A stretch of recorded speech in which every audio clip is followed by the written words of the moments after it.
What if you woke up tomorrow and realized you didn't need anyone to feel whole, not their love, not their approval, not even their presence, because everything you've been searching for was already within you?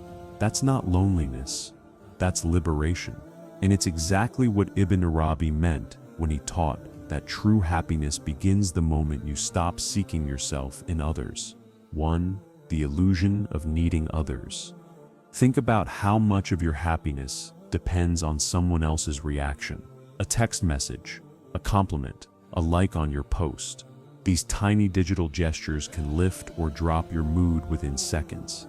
But Ibn Arabi would ask, if your peace can be shaken by something so small, was it ever truly yours? He believed that dependence on others for joy is like trying to catch the reflection of the moon in water, beautiful, but untouchable.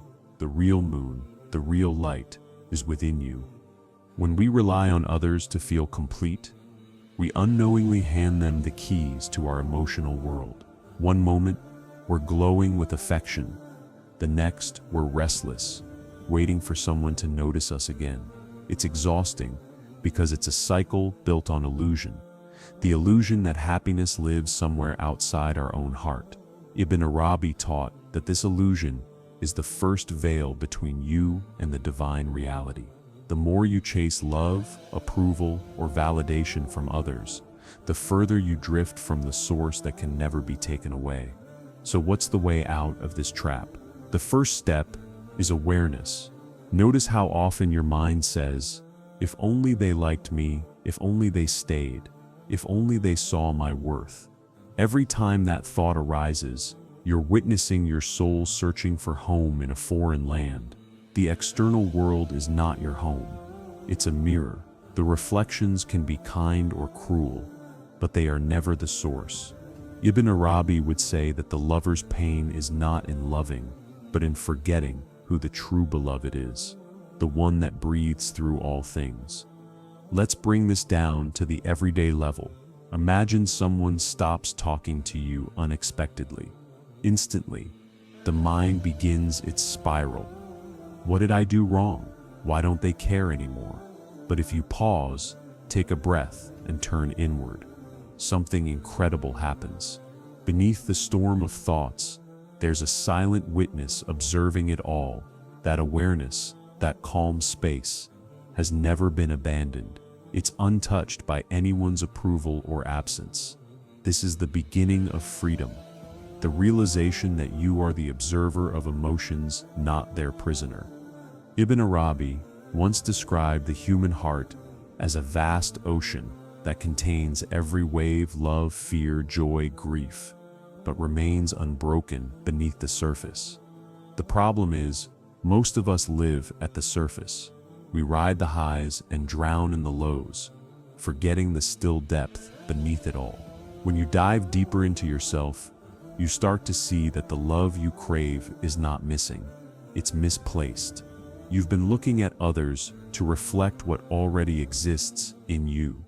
Happiness, in its purest form, isn't something you receive, it's something you remember.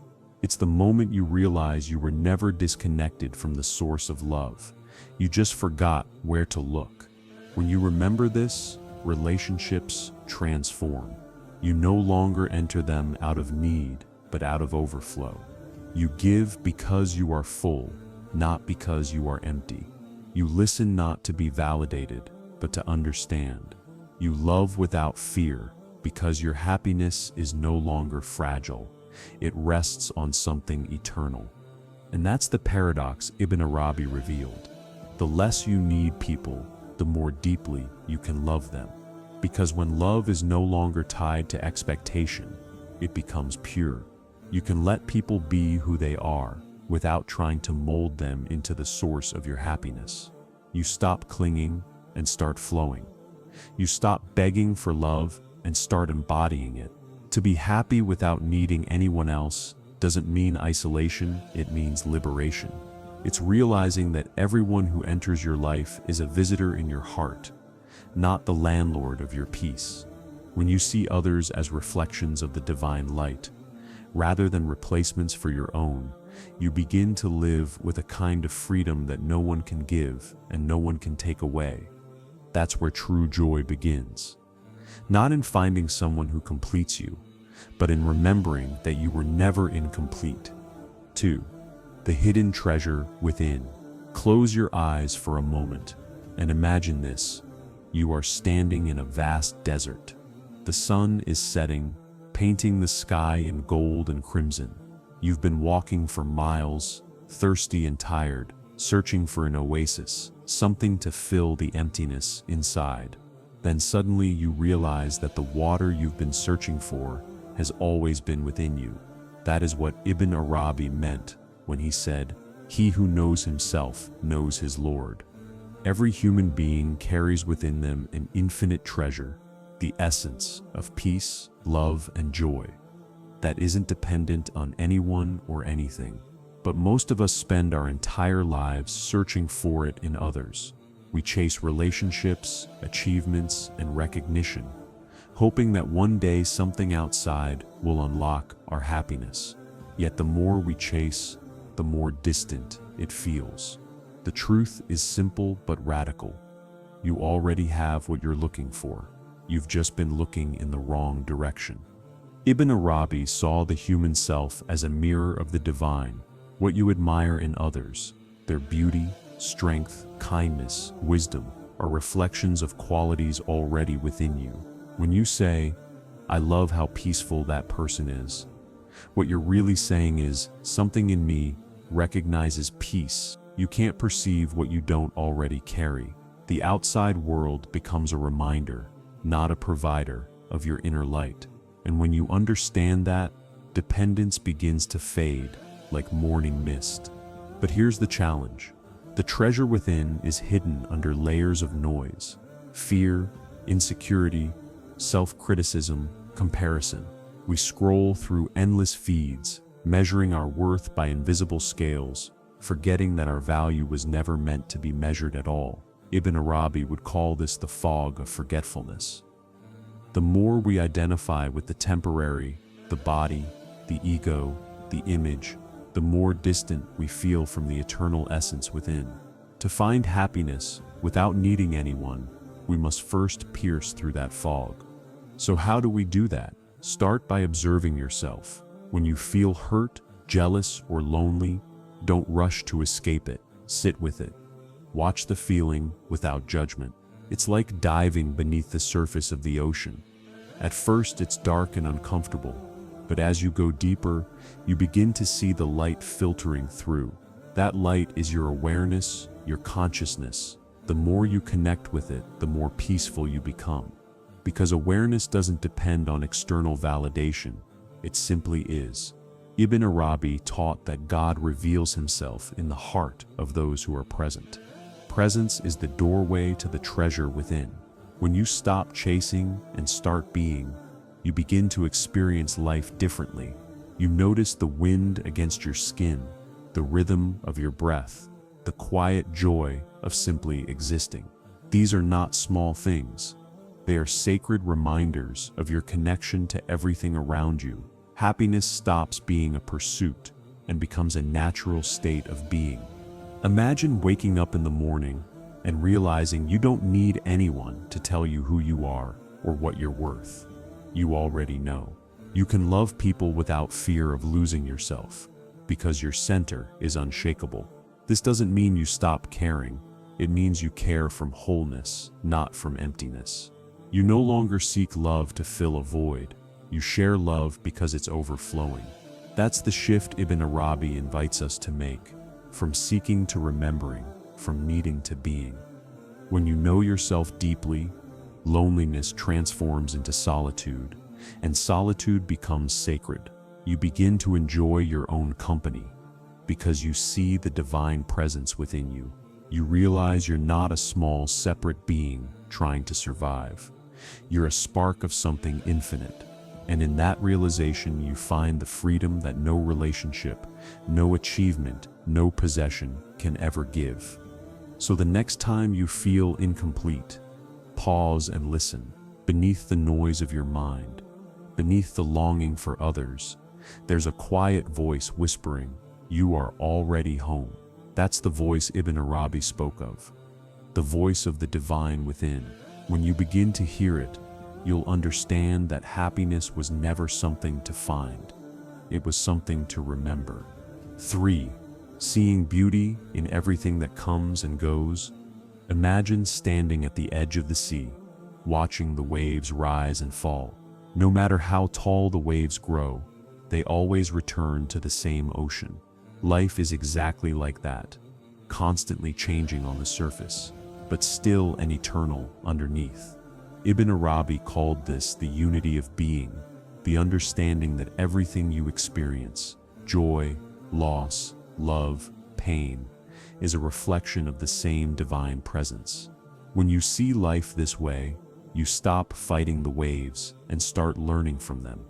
One of the greatest sources of unhappiness is resistance. We want things to stay, people to remain, moments to last, and when they don't, we suffer. But Ibn Arabi reminds us that nothing in this world is meant to stay. Everything is in motion because life itself is an expression of the infinite. The beauty of a flower lies not only in its bloom, but also in its inevitable withering.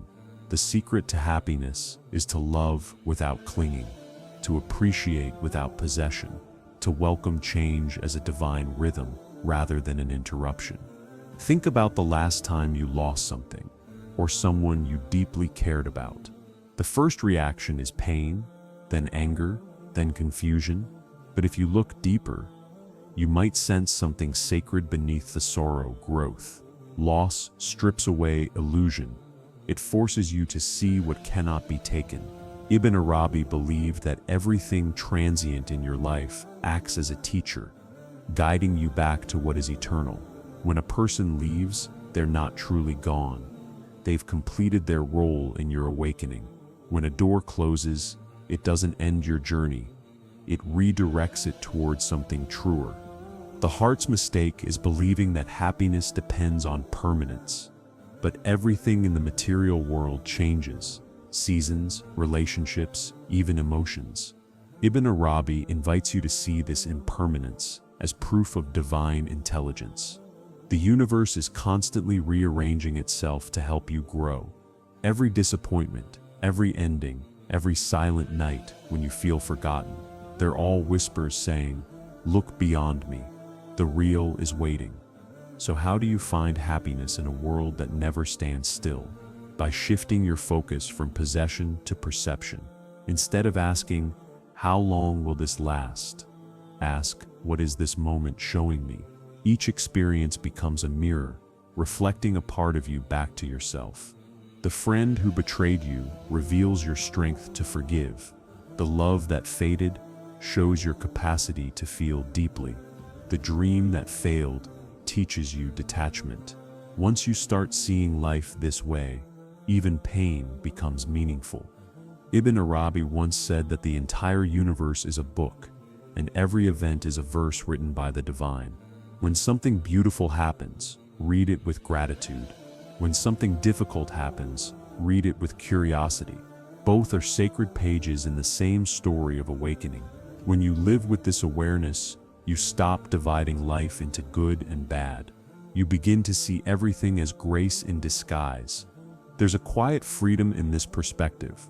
You no longer chase what leaves or grieve what ends, because you understand that nothing truly ends. It only changes form. The same life that flows through a blooming flower continues through its fallen petals. The same love that once connected you to someone still exists, now transformed into wisdom, compassion, and strength. When you see the divine in all things, even heartbreak becomes holy. And slowly, you realize that happiness doesn't come from control. It comes from surrender. To surrender doesn't mean to give up. It means to trust the flow of life. You trust that whatever comes is meant to teach you, and whatever leaves is meant to free you. You trust that the universe is never against you. It's always guiding you home. When you reach that understanding, peace no longer depends on circumstances. You can smile through change, love through loss, and live with an open heart in an unpredictable world. You become like the ocean itself, calm beneath the waves, reflecting the sky no matter the weather. That's the kind of happiness no one can take away, because it doesn't belong to time or people, it belongs to eternity. 4. The sacred power of solitude. There's a kind of silence that doesn't feel empty. It feels full. It's the silence you discover when you stop reaching outward and begin to listen inward. Ibn Arabi understood solitude not as withdrawal from the world, but as a return to yourself, to the heart's secret dialogue with the divine. In a world obsessed with noise and connection, solitude becomes a revolutionary act of self-remembering. We often fear being alone because we mistake aloneness for loneliness. Loneliness is a craving for someone to fill the space within you. Solitude is the realization that the space itself is holy. When you embrace solitude, you stop searching for company to escape yourself. Instead, you begin to enjoy your own presence, to walk, to think, to breathe without distraction. Ibn Arabi would call this retreat not an escape from the world, but a meeting with reality. In solitude, you start to notice things that the noise of constant connection hides. The way your thoughts rise and fade, the way your breath carries calm, the subtle joy that exists even in stillness. You start to see how restless the mind can be, constantly pulling you toward memories, fantasies, or other people's lives. But beneath that restlessness lies a still center, untouched and radiant. That's the place where peace lives, and the only way to find it is to spend time with yourself, without music, without messages, without distraction. Ibn Arabi often spoke of halwa, a spiritual retreat where one isolates the senses to awaken the soul. He didn't mean running away from life, but stepping back long enough to see it clearly. When you give yourself the gift of solitude, you begin to separate the noise of the ego from the whisper of the heart. You realize that most of your suffering doesn't come from life itself, but from the stories your mind tells about it. In stillness, those stories start to dissolve. What remains is truth. And in that truth, you begin to see that happiness isn't found in someone's presence or absence. It's found in your own awareness. Solitude teaches you that your worth doesn't need an audience. You don't need to be loved to feel love. You don't need to be understood to feel at peace. The joy of being alone is discovering that you already contain everything you were asking for. But here's the beauty of it. When you finally make peace with solitude, you become better at love, not worse. You no longer seek relationships to escape yourself.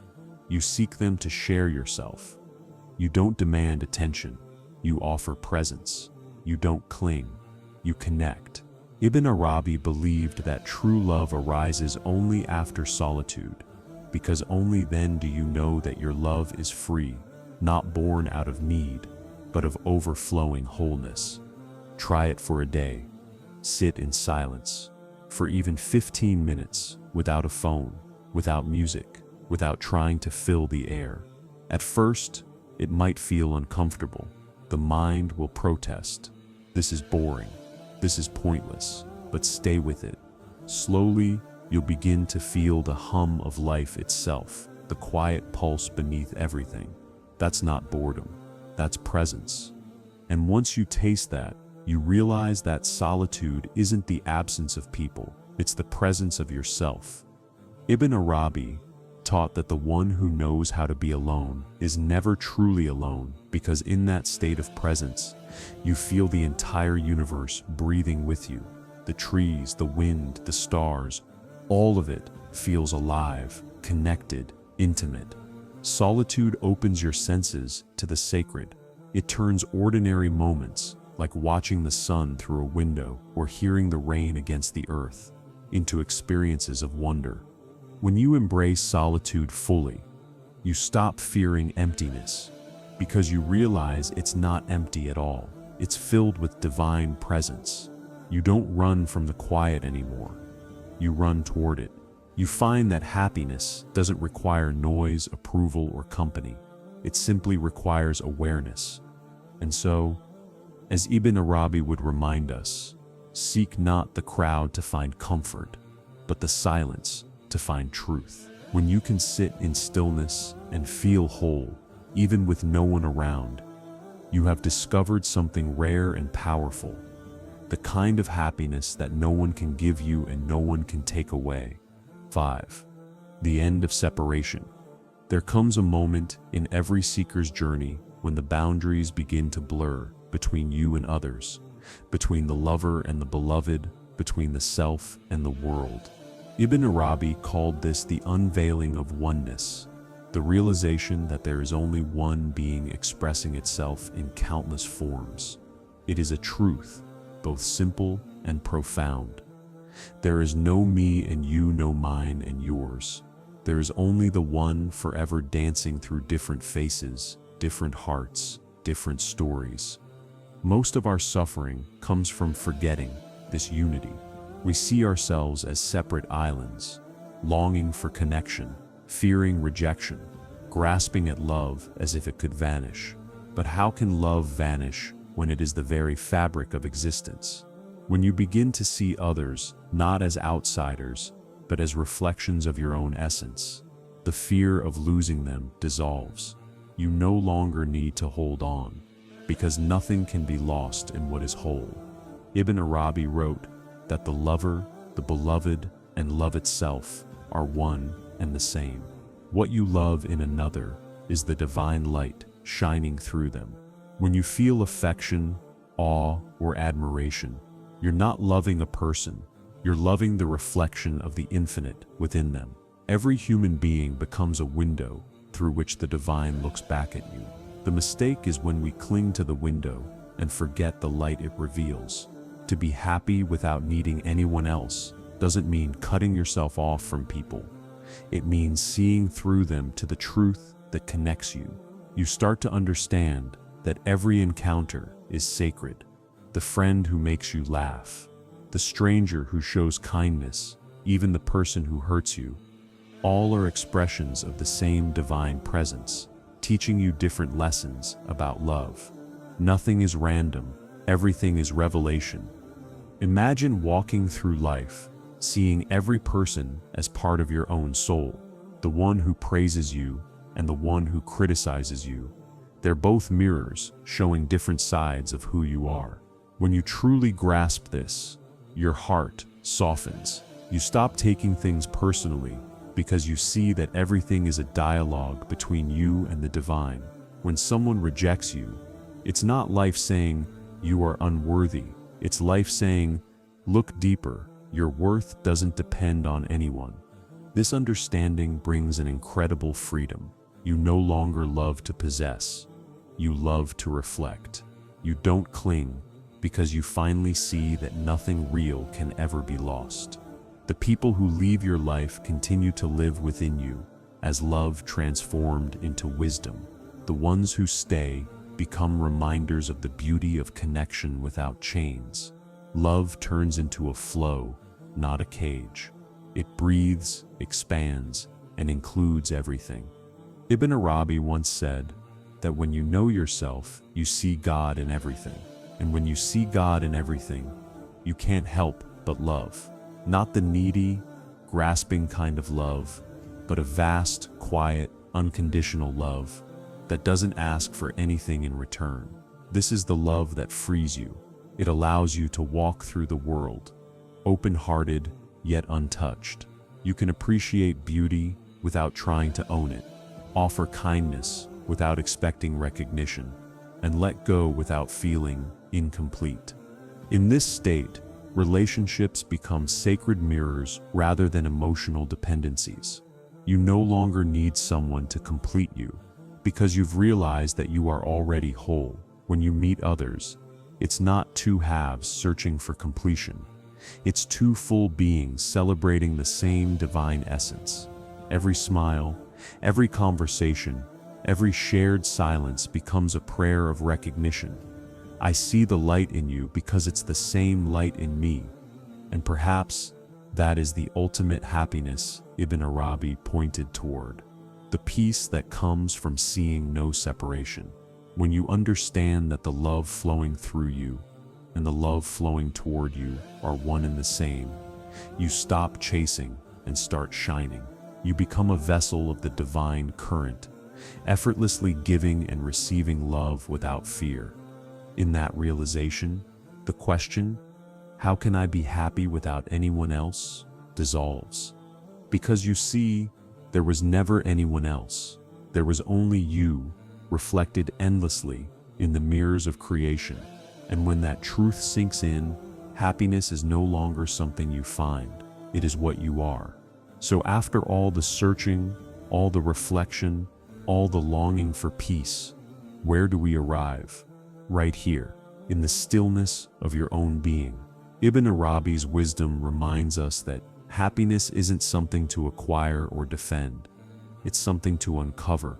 It's the quiet realization that you were never broken, never lacking, never truly alone. When you stop chasing love, you start becoming it. When you stop fearing loss, you start seeing everything as a gift. When you stop dividing the world into me and them, you begin to live from the heart of unity, the place where everything and everyone is part of the same divine expression. This is what it means to be happy without needing anyone else. Not to isolate, but to integrate. Not to escape love, but to embody it. To live as a mirror of the infinite, reflecting peace, beauty, and compassion wherever you go. So take a breath. Feel the presence within you that's been here all along. The same presence that beats your heart, that moves the stars, that whispers through every moment. You are enough. You always were. And in that realization, you don't just find happiness, you become it.